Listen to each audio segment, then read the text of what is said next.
I remember actually I told my girlfriend at the time, I was like, hey, I want to be a professional boxer. And she wanted to get married and pregnant and decided that she wanted me to move out and she was going to keep the dog. So that gave me all the motivation I needed to. Now I'm single, you know, and so I started training for my pro debut. That was about the time that the pandemic happened and everything shut down, which delayed my professional boxing debut a couple of months.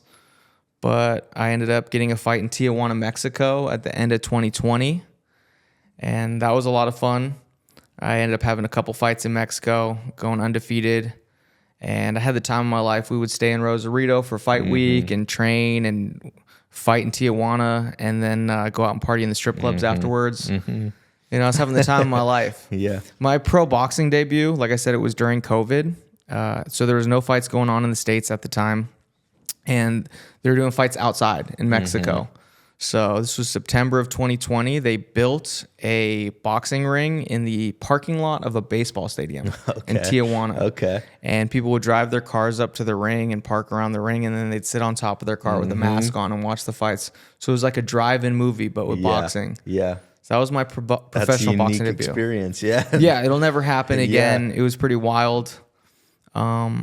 And after having a couple fights in Tijuana, one day I was here in the States and I was watching YouTube and I saw a BKFC fight came on and I watched it and I was like, that's crazy.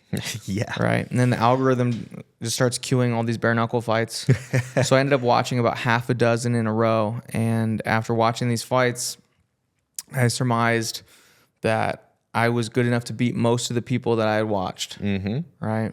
For whatever that's worth. And then just by chance, the next day on my phone, I saw that BKFC was having open tryouts for fighters in Tampa, Florida. And so I looked at it as a sign from the universe. I decided to buy a plane ticket. I flew out. Out of 50 people that showed up, they signed 5. I was one of them. And since that day, I've been traveling the country with bare knuckle promotions, attending events, coaching, fighting, and it's been one of the craziest, wildest rides of my life.